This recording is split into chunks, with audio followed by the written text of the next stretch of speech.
Hey everyone, I wanted to shoot a video to show you how electromagnetic induction works. So I'm sitting at my work table. I've got some old sandpaper here. I've got some copper wire. It looks red because it's got some enamel coating on the outside of it for protection. I've got a package of LED lights. This is what one looks like up close. These are some neodymium magnets. Sometimes they're called rare earth magnets. And then this is a galvanometer. You remember from the last unit that electric charge is measured in coulombs. When you have a certain number of coulombs passing a point per second, that's called amperage, because a coulomb per second is an ampere, or amp for short. Current is a type of speed. It's a rate, okay? So this galvanometer, there's a needle here in the middle. The A here that you see stands for amp. The little letter in front of it that looks kind of like a U with a little tail on it is the Greek letter mu, or mu. I've heard it pronounced both ways. We use it to stand for the Greek prefix micro. If you put micro in front of a metric unit, it means 1/1,000,000th of that unit. So this galvanometer measures electric current in microamperes. Everything to the left of 0 is on the negative side. Everything to the right is on the positive side. Okay, so what we're going to do, we're going to move everything over here. We're going to hook up some electric wire to the galvanometer, and we're going to see what happens. So what I did, I took some copper wire and I coiled it about 400 times around this syringe. You can use any tube that you want. You don't even have to have a tube. It just makes it easier. This is just a syringe that I use to give my dog medicine.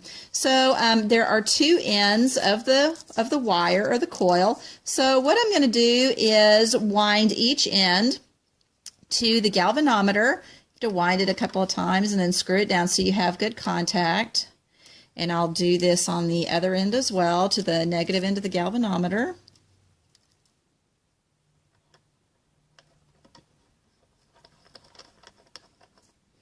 Okay. And everything that I got here, I found at Amazon. You could find some of this stuff at Radio Shack. The galvanometer you could find at Home Depot, but it wouldn't look like this. It would be a digital one. I wanted this one because I wanted you to be able to see the needle move back and forth. Okay, so I'm going to stick the magnets inside here. And you'll notice that if it's just sitting in the coil and not moving, the needle's not moving either, is it? But look what happens if I move the magnets. The needle starts to move, doesn't it? Okay, and it moves from negative on both the negative end and the positive end. Remember that this coil of wire has about 400 turns of wire on it, and so it goes from about negative 400 to about 400. Okay, all right, so let's pull that out. I'm going to disconnect this one. And we're going to get another coil of wire.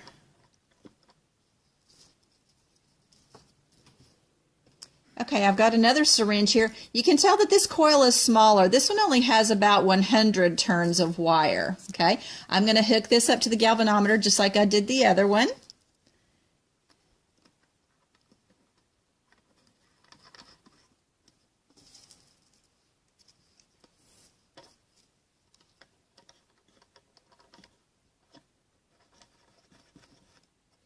And we're going to do the same thing. I'm going to pass the magnets through, and I want you to watch the needle this time.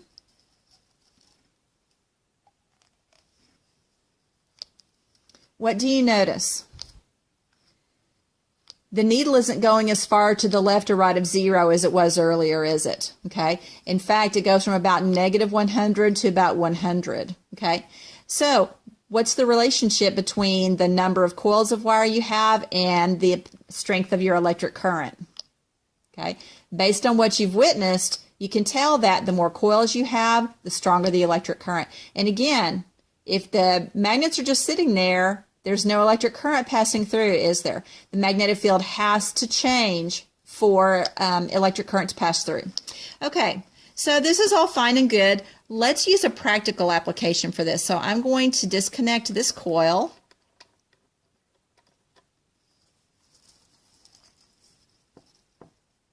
And I'm going to get the coil with 400 turns of wire around it again. But instead of hooking it up to the galvanometer, I'm going to hook it up to the LED light. It's got two electrodes here.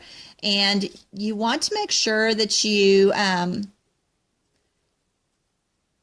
get really good contact. So you want to make sure that you turn the wire around each electrode several times to ensure good contact. And it's a little bit tedious. It kind of takes some doing.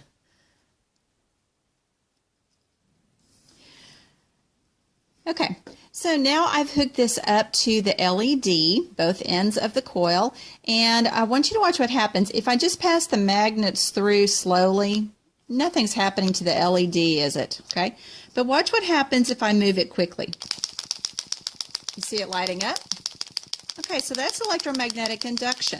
Okay, the word induction comes from the word induce. So if you induce something, that means you're causing it to happen. Okay, so if you're inducing electric current, you're causing it to happen. And the only way that that happens is if the magnetic field, which is caused by the magnets, is moving constantly. Okay, if you have any questions about electromagnetic induction, please feel free to reach out to your teacher.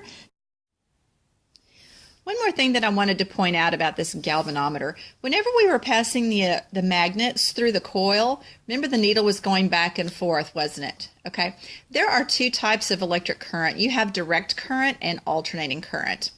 Alternating current simply means that the current is changing directions, and that's what the needle is indicating here. So as the magnetic field changes directions inside the tube, the needle goes back and forth, okay?